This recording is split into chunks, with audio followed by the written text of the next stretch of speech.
Hogstye. Hey everyone, and welcome to this week's episode of the Hogstye. It's our pregame show as we get ready to see Washington just get their asses handed to them by the Kansas City Chiefs. I haven't been watching too much because I've been super busy lately, but I did see that the line on this is it's what, 55 points is what they're projecting? Oh, you're talking about the point total? Yeah, the point total. The line was 6+6 was Chiefs plus 6.5 real early in the week, like Monday. Okay, the line was 6-ish, and Chiefs minus 6.5. Yeah, minus, right? Yeah, so it went back down to 6.5, and then the line for the point total is at 55.5 right now. 55.5. That's pretty reasonable. I mean, that's a good place to set it. Honestly, the Chiefs are going to put up that. So, bet the over. That's what I'm going to tell you right now. So, we're going to get to talking about the game in a minute, but we would not be doing our responsibility doing this show if we didn't talk about all the off-the-field nonsense that has come up in these last couple days. Because, God forbid, the Washington football team not just pile on off-field nonsense, over, the middle of the season. It's a never-ending stream of garbage out of this organization for just decades at a time. Right, and this is residual garbage. Let's be clear. It's still garbage. Yes. It's still Redskins/Washington-related garbage. Right. Remember last week when we were like, oh my God, they got raided by the DEA? Everybody's forgotten about that. We've all forgotten about the fact that they were raided by the DEA, because since then, somehow, a 2011 series of emails from Bruce Allen to John Gruden has gotten John Gruden fired. From Gruden to Allen. Right. Well, it's a back and forth thing. Yes. And then there were emails to Adam Schefter, and Adam Schefter's in hot water too. So somehow Bruce Allen's stank is still on this team and still getting people in trouble. It's really. First off, I don't know if anybody who's ever gotten two brothers fired like this from head coaching jobs in the NFL.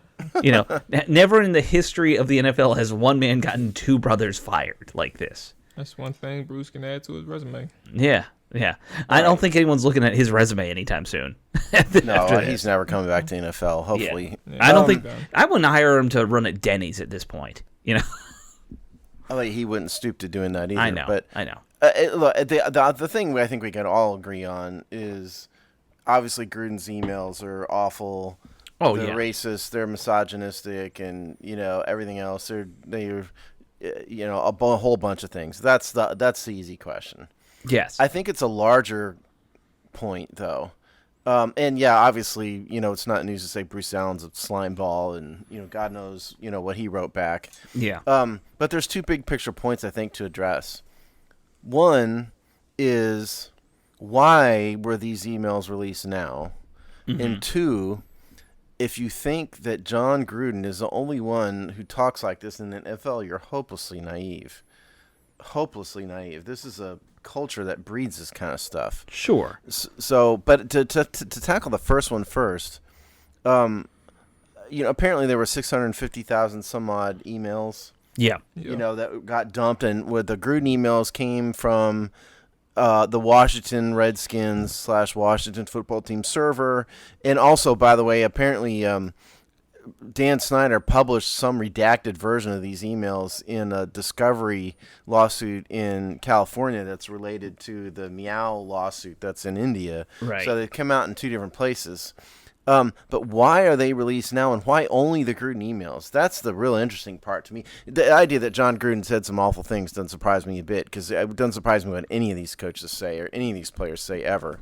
Knowing what little we've known about the NFL, it doesn't surprise me. No. So why have these come out? You could say it's an organized hit job on John Gruden. Not that he doesn't deserve it. You could say, as Alex suggests on IJB, that DeMaurice Smith needed a boost to get votes. Maybe it's something else, but it's very odd that it came out now, and that's the only thing that came out of 650,000 emails. Yeah. Well, I think that the fact that these were made much more public by the Snyder versus Bruce Allen lawsuit, I'm guessing someone saw that in that other lawsuit the ones that Snyder put out there, and said, wait a minute, who at ESPN could this be?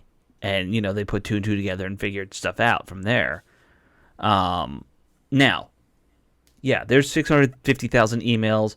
I'm guessing most of them are not that interesting. Let's be honest. How many emails? 99% of them are going to be totally innocuous business stuff. Right. I mean, even then, it's 99% might be high. You're going to find maybe 10, 15 like this, I would suspect. I mean, there's quite a few angles, and it's hard to speculate. Like in my mind, I'm not saying it's a pointless exercise. Yeah. It's hard to speculate, who could be behind this. If I had to bet, I don't think it's going to be anybody in the Washington organization. I think it's people who were monitoring. It was somebody who was monitoring the emails and overseeing the investigation part.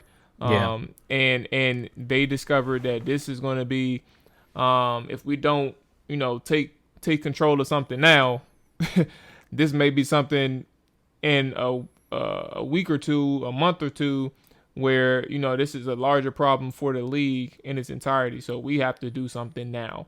And they got Gruden up out of there. But to my point that I wanted to get to, fellas, I'm not entirely too sure it's going to be over and done with soon. I know the sad part and the truth of it right now, my truth at least, is that if we were hoping Dan Snyder got away with this or didn't get away with this, for those who are itching to get him out of here and get his grasp away from Washington football, it's not going to happen off of this. No. But I think with DeMaurice Smith, I want to say it was DeMaurice Smith probably about a few hours ago on this Wednesday, said that he publicly stated this. So maybe like the more support of these things from officials and these guys like in that type who has that type of power with their voice, like he said, the hope to like the purpose behind continuing or releasing these emails or making them public is because at least on his end, he can see how many of these league decisions or how many of these important decisions around the league, whether it's team related or actual organization, company, or the shield, I guess is what they call it, shield related decisions have been made based on race. And that's one aspect that can kind of push the narrative. Who knows, push the fight, but who knows like how seriously they're going to take it. To be honest, they let Gruden go because, I mean, it was a benefit of the doubt and thinking logically it makes sense. But they let Gruden go when they questioned what he said was racist or not. They didn't care about that part. They cared about everything else that came out after he said that. They let the racist part go. All right, just slap on the wrist. You know what I'm saying? You didn't know what you was doing. And then all of a sudden Sunday comes around or Monday comes around and it's a ton of emails of you lying, but you basically lied. Talking about you didn't know what you said, but there's plenty of evidence dating back for 8 years that you said things. So I don't know if the race part is going to get the league to actually open these emails up, but it's worth a shot if these people can continue to speak and not let it dwindle away. Well, I don't think that anybody in the NFL front office, sad to say, cares about the racist part or any of it. I don't think anybody cares what Jay Gruden or John Gruden rather said. It's more about protecting the shield, as Jamal said, more than anything. If they have to serve up John Gruden on a silver platter to do it, fine. Because remember, I mean, this all started with the sexual harassment lawsuit and all that stuff. Mm-hmm. I mean, Dan Snyder is at fault for that. He might not have harassed anybody personally. I mean, there's no evidence to suggest he did, but he's the leader of the organization. Will the NFL do anything about it? No, of course not. I mean, they gave him a fake suspension that amounts to nothing, and they fined him what to us is the price of a Big Mac at McDonald's. Yeah. And that's it. So the NFL doesn't care, about any of it. And again, John Gruden's not the only one who's writing this stuff. This garbage. A lot of people are doing it. I can guarantee. I'd bet my life on it. Well, if you so I just don't think the NFL cares. Email that we're talking about. And there's several that supposedly, one thing that people seem to be glossing over, again, with this whole situation, is that John Gruden was re-forwarding pictures of topless Washington Redskin cheerleaders to other people. So wait, how did he just happen to get those pictures? Because somebody sent them to him, you know? Like, people just seem to be glossing over that. It's like, oh, these just were there, you know, like, of course. If the NFL cared about any of this, there would have been a written report, and the fact that there was an oral report only means they just want this to go away, and if they got to serve up John Gruden to do it, I mean, there was you got 5 minutes, Beth. I'm going on the golf range. Tell me what you got. Yeah. Exactly right. That's exactly right. Tell me, they done bad. Okay, get out. I got to go play golf with these high-end escorts I paid. So, let me do that, and well, thanks for your work. Yeah. This year won't be forgotten. Yeah. By the way, one last thing on this before we do move on. There was an interview with Jay Gruden where he said apparently he was never even interviewed by Beth Wilkerson's people, which that also tells you how hard this. Well, she doesn't have to. He didn't have to talk to him either. No, they never even. I guess. No, never she even said he had said that. He had said that nobody ever approached him either. So it was like, So good job, Beth. I don't know what the point of the investigation wasn't to investigate; it was to cover up. Of course, we all knew, but. And I want to agree with Jamal on Snyder. Snyder's not going anywhere, right? Unless you uncover something that Snyder said one of these things. And by the way, Chick Hernandez reported years ago that Snyder doesn't even use email, right? When you're this sleazy, good move. Yeah, seriously, that's true. So Jamal's right. Nothing's going to happen. Nothing's going to change. No, Snyder's not going anywhere. We all just know. Get used to it. We all know that. We all can wish. Hoping beyond hope. Yes, we can hope and we can dream. A boy can dream. That's the old saying. All right, let's move on from that because it's just a sad pit of despair that we'll never get out of. Let's talk about this sad pit of despair that's coming on Sunday. Because does anyone think we have a chance? Anyone? Don't all speak at once. Not really. First of all, there was a bunch of roster moves. Let's do that. Yes, let's talk roster moves. Then we'll go into. They put Darryl Roberts on the injured on the IR, so he's out for a while. They signed somebody named Corn Elder, and yes, that's his real name. I remember Corn Elder when he came out. We talked about him when he was drafted. I remember him. He was with the Panthers, unsurprisingly. And they made a couple of practice squad moves. Chris apparently blew it because he's out, the backup kicker. And they signed Cole Luke back, who you recall was with the team in preseason. So, and then the other thing is Derek Forrest, who's on IR, started practicing today, Wednesday. Doesn't mean he's back, but at least he's practicing, so that's good news. Hey, you know what? We could use some help at safety, so... I know. Since we're doing it, before we really get into it, let me just knock out the injury report. Okay, fast. Yeah. I know it's a long one. Yeah, I know. So the DNPs for Wednesday were Cosme Gibson, Jared Norris, Curtis Samuel, Brandon Scherf, and Chris Sims.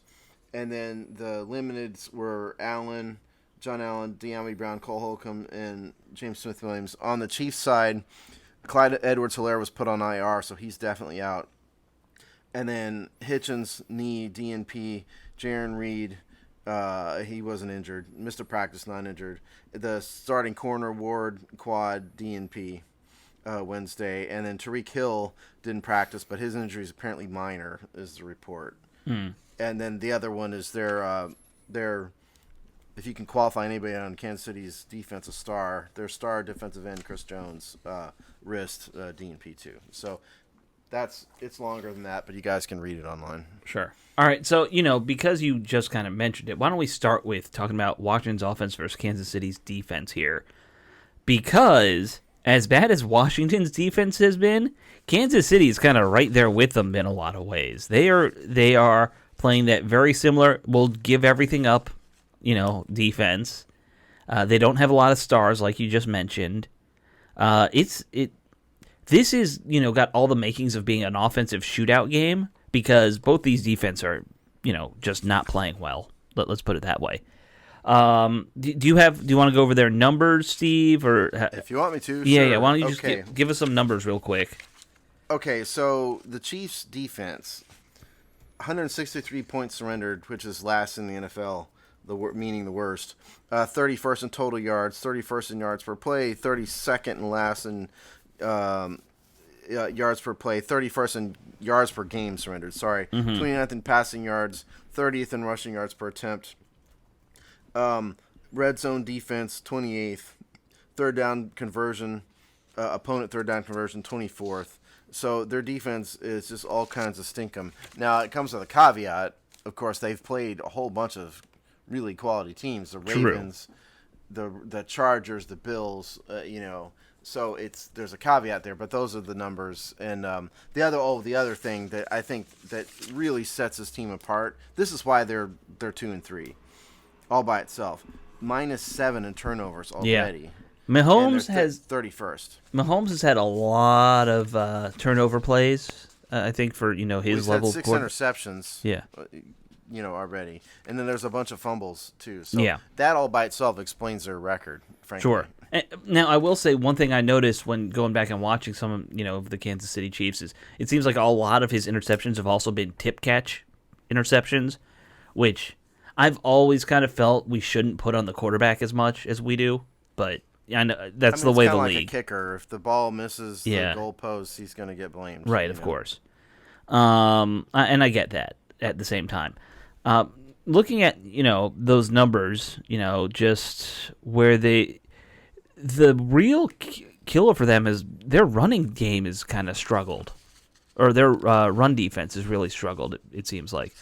I know Baltimore put up a cartoonish 250 on them, but that even without that, they're allowing about 100 yards a game easily. Well, I got it. I mean, they're actually allowing 141 yards per game and 5.2 yards per attempt. I mean, they've been terrible on the ground. There's no two ways about it. Horrible. Yeah. Yeah. And there is a lack of star power, like you said. I think the best thing Washington can do in this game, other than obviously, lean on the run, is you have to kind of exploit this defense the way you've been getting exploited. They let guys go deep, and people take advantage of that quite often. Or I know the Bills did. I know the Chargers did. Getting over the top on this defense is not that hard. Now, Heineke doesn't have the best arm for that, but, that I think that's what you look to do on offense. At least that's where I would start.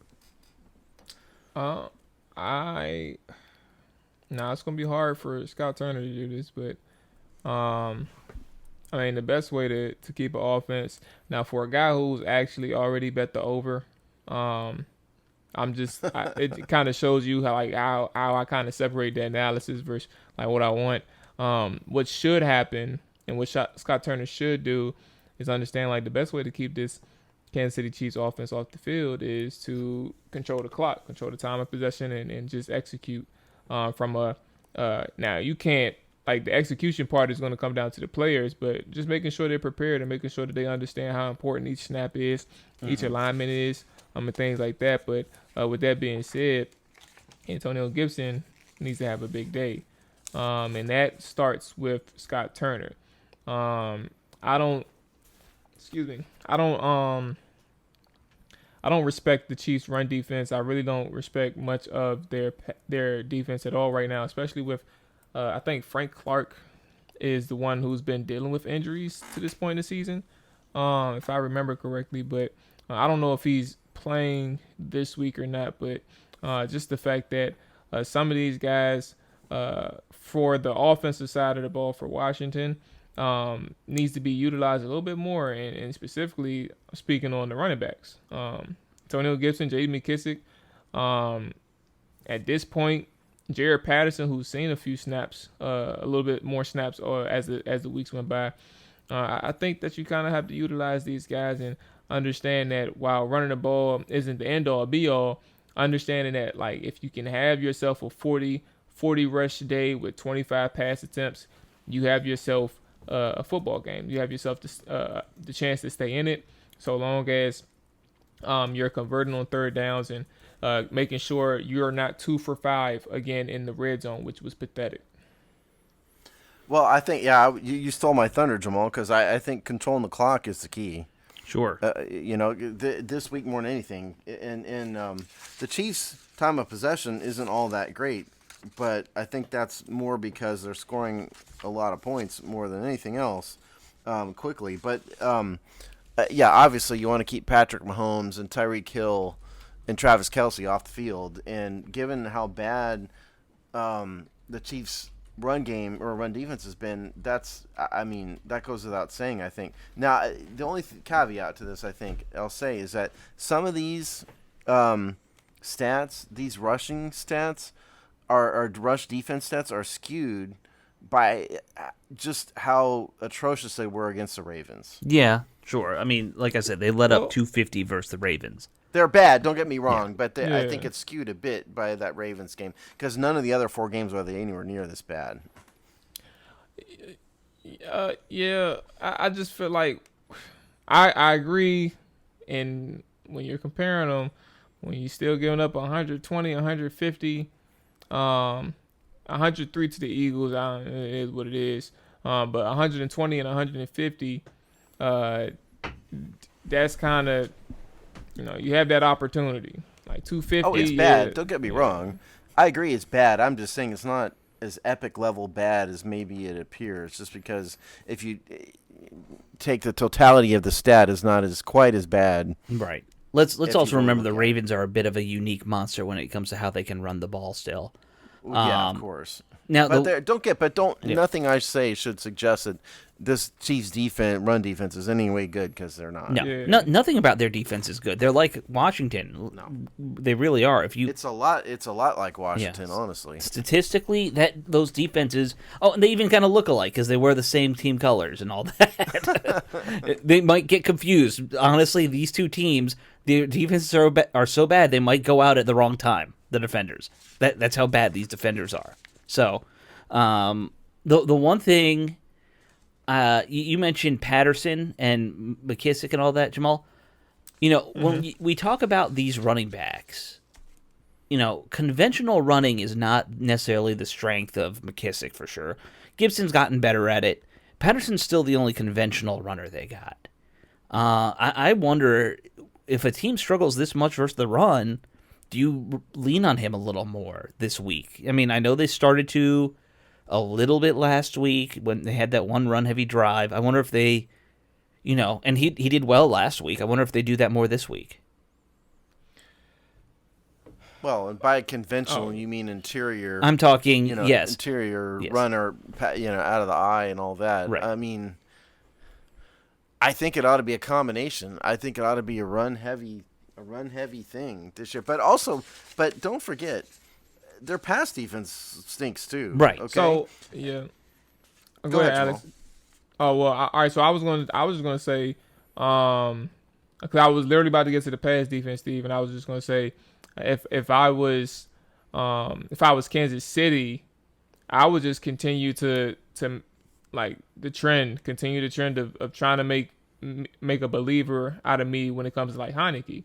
If I want to resort or put all my resources into the box and try to stop the run game and force Taylor Heineke to make plays as a passer, so be it. I wouldn't even have to force. I really wouldn't even have to like stuff the box with 7 or 8. Like, you don't have to do that with this offense. I mean, at the end of the day, while they're a top 12 unit in points scored, they're not that proficient or efficient just moving the ball down the field. Like, they still struggle. The Washington football team's offense. So I guess it's all about how you kind of attack Taylor Heineke. Do you want to man up and make him and force some passes where he has to make those tight window throws and things like that? Like, it was a lot of bad passes in the Week 5 matchup with the Saints where Marshawn Lattimore pretty much essentially perceivably got the best of Terry McLaurin, but there was quite a few passes that just weren't accurate. So, like, how are you going to play that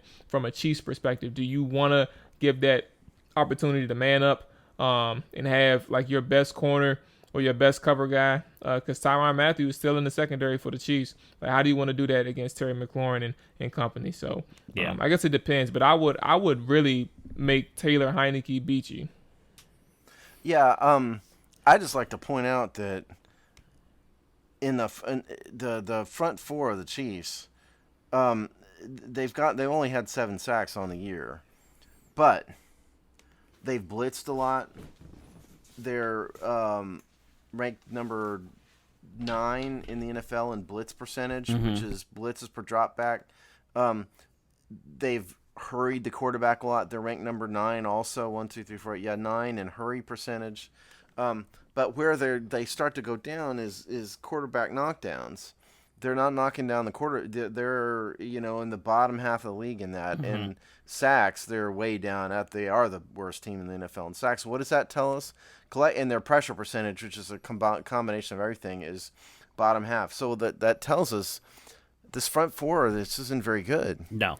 They're blitzing a lot, but they're just not getting home, and they're not pressuring people. So, and this might be a game where Heineke can do pretty well. I think this has the potential to be, like I said initially, take the over on the total points, because this is going to be a shootout. I don't think that bodes well for Washington, but this is a game where you might see a 40 to 30, even a 50 to 40 type score, because it's just going to be that level of lack of defense on both sides. To me, the passing game, like I said initially, it's going to come down to, can they get over and get past this defense a few times with a few deep balls. Heineke struggled with that a lot last week.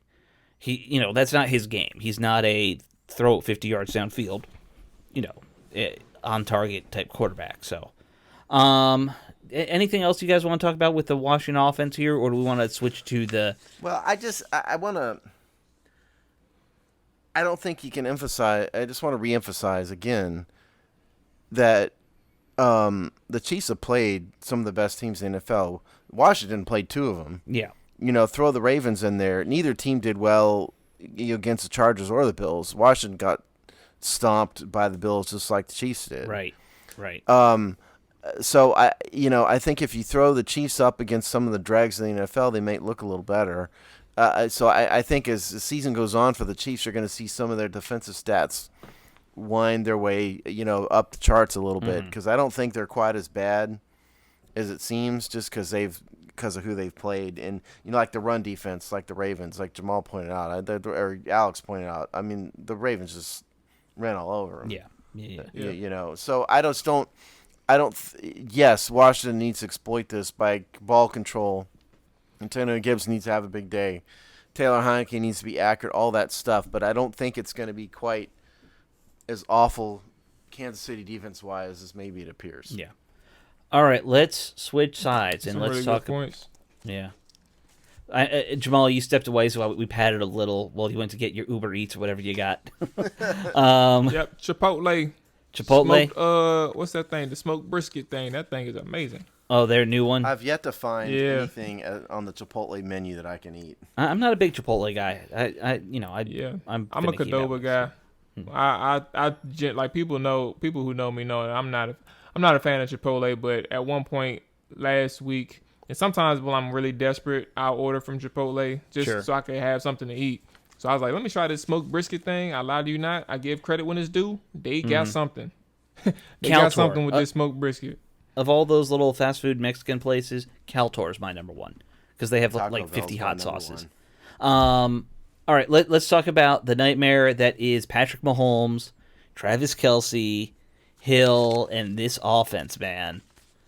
Otherwise known as things sure to go wrong. Things sure to just whip our butts all day, because we don't have anybody who can cover Hill.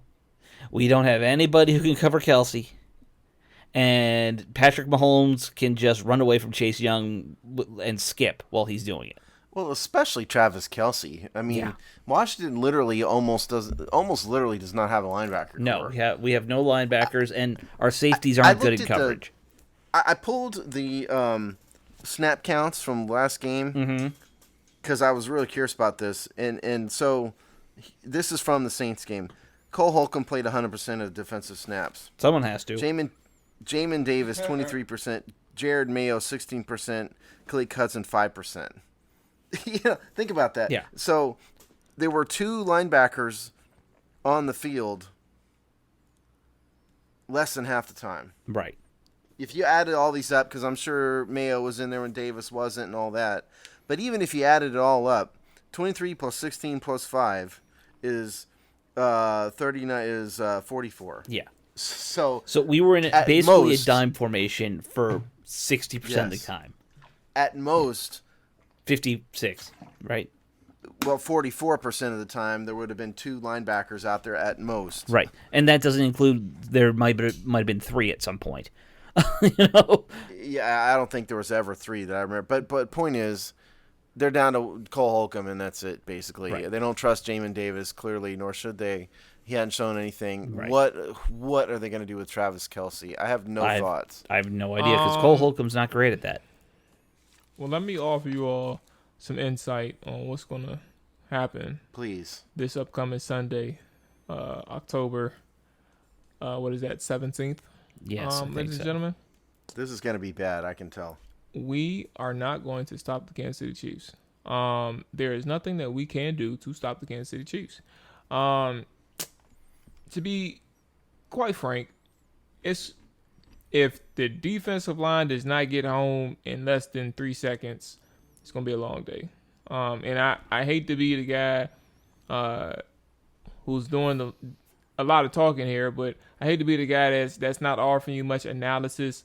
But we got to understand, I've said this, it's week 6 now. I've said this for safely 3 weeks, but probably 5. Trust your eyes. You know what you're seeing with this defense. You know how bad it is. Do not sit here and try to convince yourself that they're better than what they are appearing to be. Right now, they suck. It is not going to get any worse. I mean, it's not going to get any better. Not right now. There's too many issues. The issues run too deep right now. And I've played this game before with previous teams, and that's how I've come to the conclusion that I'm at. Just understand that you need to trust what you're seeing. Don't sit here and try to second guess yourself. This is literally the product. And you're going up against the number 2 offense in the NFL. You struck. Let me check. The number 4 offense in the NFL in yards, number 5 in points. You're going up against an offense who's number 1 in third down conversions, number 6 in the red zone, and you have a defense who just so happens to be one of the worst third down defenses in the NFL, probably in the history of the NFL. You're almost giving up 60%, and things like that. So you just got to understand what you're going up against, man. It really comes down to the offense. Can they compete? Washington's offense, can they compete with Kansas City? Because on the defensive side of the football, it's going to come down to pressure. And if these boys can't step up and save their secondary and that back end in general, it's a long day. It's plain and simple. Long day. Yeah, I mean, what Jamal said, there's no answer to Travis Kelce. At least there's a possible answer to Tyreek Hill. If William Jackson has a good day, you could arguably see him at least being able to limit the damage there. But Kelce's just a total mismatch. He's a mismatch for anybody, but especially Washington. But yeah, I mean, the defense has just been bad. And even, I think in the past couple weeks, the defensive line group has looked better. But they still aren't getting home. No. They still aren't. Now you got Patrick Mahomes, who's an expert at evading things like rushes. So it's this is one of these weeks where I don't really have a good answer for anybody as to what Washington can possibly do. The only saving grace is that Clyde Edwards-Helaire is out. Their backup running back hasn't put up any sort of big numbers. So it may be sort of limited to a passing game. Not that that's a good thing. That doesn't but help I think us, that's honestly. what we're going to – no, I know, but I think that's what we're going to see. And, yeah, unless Chase Young and Montez Sweat decide to start playing like the players they think they are in their heads, it's going to be – there's no hope here. I mean, honestly, you mentioned just to break it down a little bit from what I could glean from watching the Chiefs and stuff. You mentioned, Patrick Mahomes can get away from this pressure, and if he gets out of the pocket, he's gone. No one's fast enough to get to him on this line. Chase Young doesn't have that kind of speed. They all, honestly, on the defensive line, they're going to need to be playing containment for the most part. At the same time, they can't just try and get to Mahomes. They have to contain Mahomes, keep him in the pocket, so he doesn't run and pick up 25 yards at a time. Yeah, he is rushing wise this year is 23 for 153 yards and a long of 23, which shows you he can do it. Yeah. You know, and not that that's not. It's not abundantly it's obvious not something fact. he needs to do, but he's not like Jackson or one. He's not a running quarterback, but he has that ability in spades. I will say that I think one of the key matchups for all this week is going to be Deron Payne. He's going up against a rookie, Trey Smith. Mm-hmm. Rookie, what is he, 5th round, 6th round pick? If there's a matchup to exploit here, it might be that. And I think it's safe to say that Washington's defensive line has been much better up the middle than they have been on the edges. Mm-hmm. Just generally, I mean, John Allen's got 3 sacks. Deron Payne hadn't done much, in that regard, stat-wise at least. But I think that's the matchup to exploit. So watch that. Watch if Deron Payne can take advantage of that young rookie and really put some pressure in Mahomes' face. Sure. I'd watch for that. What y'all want? Y'all want? I told you. No. Jesus. We're I think You said we what all you're going to know. say, Jamal. Yeah, what y'all want me to say? Look, No, we all where's know. Jesus at? Yeah. yeah, pray, right? Grab your Get ankles. your Bibles out or whatever book you follow and go read some passages out of it. But Or- you did say something about the secondary at this point. There's a conversation to be had, and I guess it'll be quick at this point of the show. You mentioned William Jackson III. Just from a coverage standpoint, if you're talking about the best way to approach a team as fast as Kansas City, I would love to see William Jackson man up against these guys, but to be honest, I mean, I'm not saying that you even said man up, but just like have those matchups against their best receiver, which would be Tyreek Hill. I would love to see that, and I think the dangerous thing with Tyreek is understanding like just as fast as he is, he's also a really good route runner, and that's kind of what propels him as one of the best receivers in the game to this point. Because at one point we just knew him as speed, but he can do a lot of things. He can do a lot of things at this point in his game. And for William Jackson in that secondary, I don't know if they're going to necessarily make that move. Ron Rivera said that he's not committing to any changes at this point. He said 5 games apparently isn't enough, which is it's malarkey. That's a nice. It was enough for Dwayne Haskins last year. Yeah. Oh, that's an excellent point, Steve. Like really, it's an elite point. I mean, yeah, I'm not being facetious. Yeah. It was enough for Dwayne Haskins. Because it's an elite point because in a sense, like nobody has brought that up to this point. And I forgot, like after you said that, the fact that he made changes at the quarterback position, but you're not going to make changes at positions that's not as significant as the quarterback position, kind of said something. But just to the point of the defense. Understanding that William Jackson, these cornerbacks is going to have their hands full with the speed guys on top of those moments, because you're not going to play zone 100% of the time. You're going to have those moments where you're in man coverage. It's going to be hard, man. The communication part is going to have to be there because there's going to be some switches. There's going to be looks where you have to take a man that's coming into like a cross. I can't explain it right now, but understanding like those crossers and when you have people meshing and things like that, you're gonna have to communicate well just so you don't lose track of things. But also the safeties, I don't know if Landon should be on the field, and that's kind of where I was leading to from the cornerbacks to the secondary. Landon has been playing 100% of the snaps. You're asking this guy who's already not that fast to have to keep up with these guys when they drop back to pass, and you have to find the deep. You have to be one of the deepest men, or you have to try and guard Travis Kelce, who at this point is probably it's probably quicker than Landon Collins. I don't know if they're going to make the changes, and the way they're talking, they're sticking to their guns, man. I like to point out about Landon. People need to understand how zone coverages work. Okay. So Landon Collins is a true in-the-box only strong safety. His coverage skills aren't good. He's not even really a good cover 2 safety, where the deep zone is going to be split. Even that's really not his game. He's truly an in-the-box guy, in my opinion. I've always said he's up 15 pounds from being a linebacker, Yeah. really. And I also pulled the snap counts for the secondary last week, and this is telling. This tells you what they're doing. Collins, Jamal already said it, 100%. Cam Curl, 89%. So he's basically out there all the time. And then Jackson, Fuller, and McCain. So it's those 5 guys are playing the whole game. Deshazier Everett, I bring this up because Alex brought this up on the game recap. The one move they could make that's in any way realistic is Deshazier Everett in for Collins. Yeah. Deshazier is a better, I think, cover 2 safety guy than Collins will ever be. So if there's a move, because Darryl Roberts is on IR, remember, Troy Apke, no. And so Revis is not on the team anymore.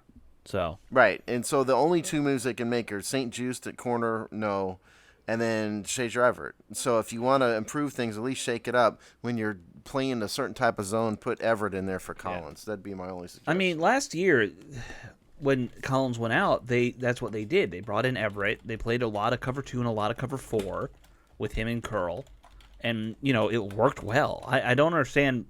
I understand it in that you're paying Collins money. So if you're gonna use him, bring him in, play cover 1, cover 3, and keep him in the box. That they're trying to cover 1, yeah, that's not, yeah. Well, cover 1 with him in the box basically. And someone over top of him, not him playing deep safety. Okay, I'm not good. thinking that. Yeah. Play to these guys' strengths. I've said it 100 times. I feel like on the show. Stop playing guys to what they suck at. Don't put Landon Collins in the deep backfield. Don't drop your defensive ends into coverage. Little things like that. But look, all this is a nice conversation, everything, but it ain't gonna matter a bit. Okay. Not this week. No. There's no shot. All right, let's wrap this up and do scores. Jamal's got to go eat his taco. So. It's a burrito, man. Or wasn't that a burrito? What'd you get? It was a burrito bowl, but I made sure to get the tortilla on the side because I am hungry. All right. So yes, I guess I'll go with my score first. And on the sake of sticking with my bet and actually having my bet hit, I'm going to say Kansas City wins. They win 38-31. 38-31. Okay. I'm thinking they're going to put 40 or more up this week, so I'm going to say 44-30 Kansas City. 44-30 Kansas City. All right. I'm going – this is going to be a nightmare. Washington gets their butts kicked at home, 52-35, something like that. Oh, wow. That's a lot of points. Now, I will say – neither of these guys can stop anybody. To Steve's point, I said, like, after the Saints game, I said this is a game where – no, after the Bills Bills win against the Chiefs, I said this is a game where the Chiefs is probably going to mess around, and put up 30.5. I didn't say first or second half, but they will put up 30.5 against a defense like Washington's. They're going to look at it as a get well game, and they're probably mad that they got embarrassed on national television by the Bills. Yeah, it's not going to go well. No. Remember how ugly that last game we had against Chiefs was years ago? I knew somebody was going to bring it up. 2013, I remember it. Yeah, that was awful. Well, would either of you, to end the show here, would either of you like to take a stab at Washington's all-time record against the Chiefs, which I will publish in the game preview? I know we lost 2017, we lost 2013, we lost 2009, and we definitely lost in 2005 because I remember Priest Holmes killed us. And that's as far as back I can remember. Yeah, I don't know how many games it is. I'm going to guess we've won about 20% of them. Just if that's my guess. If only it could be that much. Ugh. Washington is 1-9 all time against the Chiefs. The streak is 0-7, going back a couple decades. So we've only played the Chiefs 10 times in 60 years or whatever. Regular season, yes. Wow. And they've never faced him in the Super Bowl, so yes. Still, that just seems like a low number of total. I know it's an AFC team, but it does sound a lot of these. Yeah, I know, but a lot of these AFC teams, that's sort of what it comes out to for Washington. Sure.